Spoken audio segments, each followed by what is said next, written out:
Hey YouTube, it's Jen again. I decided to do another video today to talk a little bit more about why I'm doing like weight loss surgery. More specifically, how I got here, and why it sucks to be here. To start out, I think I don't blame things that I choose to do or things that I'm going through on other people. I don't try and make excuses for myself. So,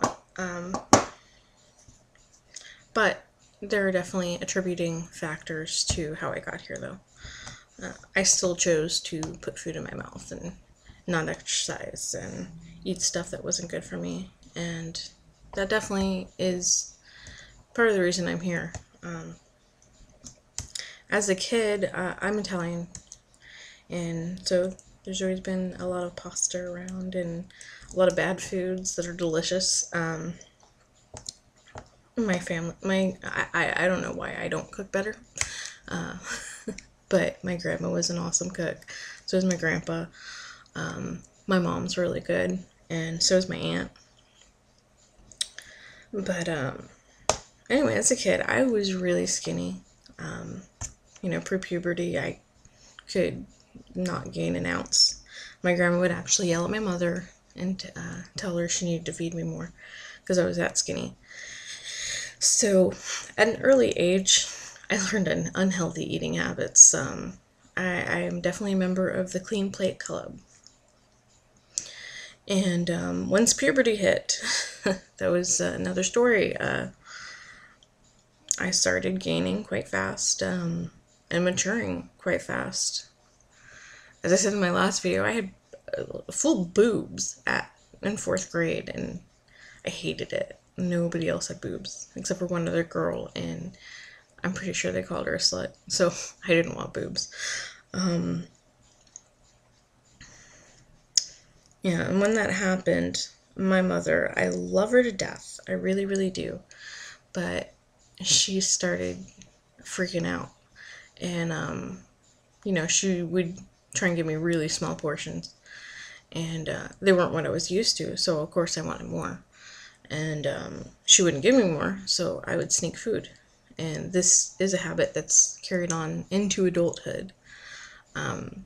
More recently, I've gotten better at not doing it. And this is part of the reason I want to go talk to a therapist, because I don't want to sabotage myself or even injure myself after surgery by going and sneaking food that I'm not supposed to have. And, but yeah, so I snuck food. I haven't been diagnosed by anybody or any professional with binge eating disorder, but I certainly do fit the symptoms for it.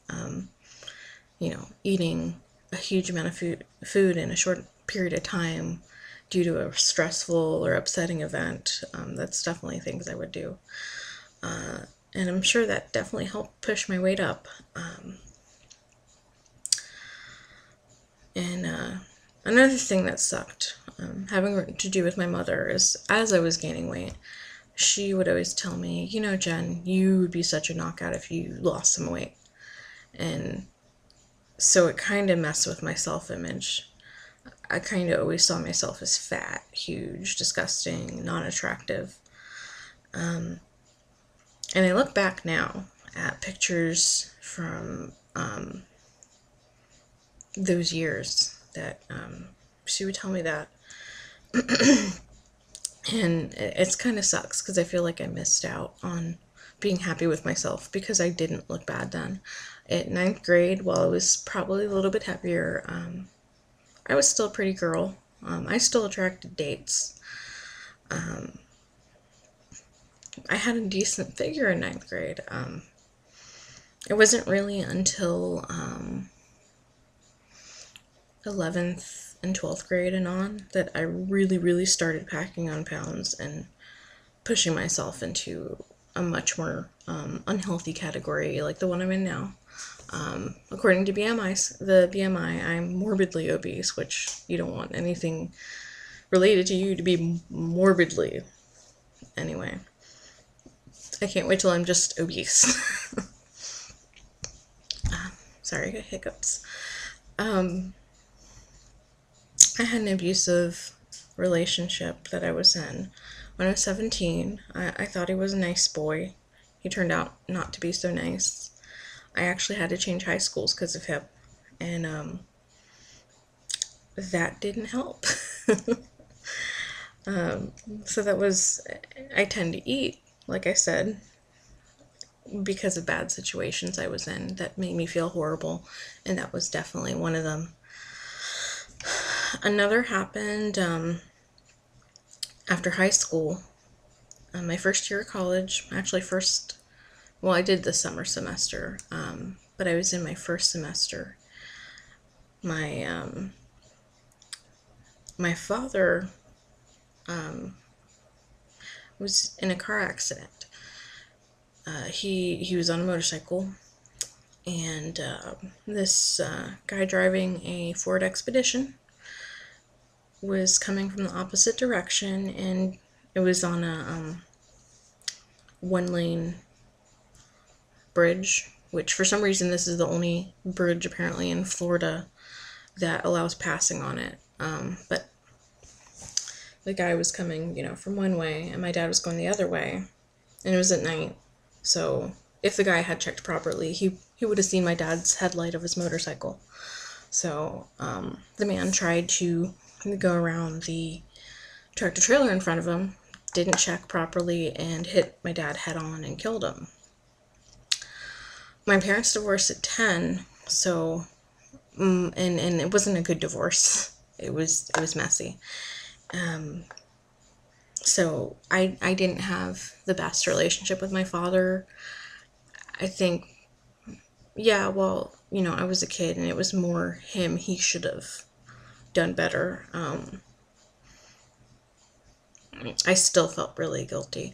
The last time I talked to him before he died was about a year before he died. And it was a bad conversation. I was mad at him. It was after that bad relationship with the one kid. And I was getting ready to go in the hospital for surgery. It wasn't super major surgery, but it was still scary because I never had surgery before. And that was my last time talking to my dad. The phone cut out. He never called me back. I never called him back. And that made me feel guilty. And as much as I love my mom's side of the family, none of them really understood that, yeah, he wasn't the best father, but he was still my father, and I loved him. And I think he was immature, but he loved me. And dealing with no closure between me and him and our relationship was really difficult.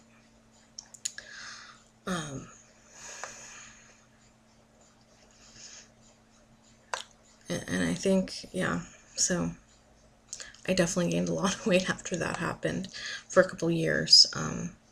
I kind of came out of depression after that. I've had a little bit of depression here and there since then. And, it goes, and when I've been stressed, that's when I gained the most weight.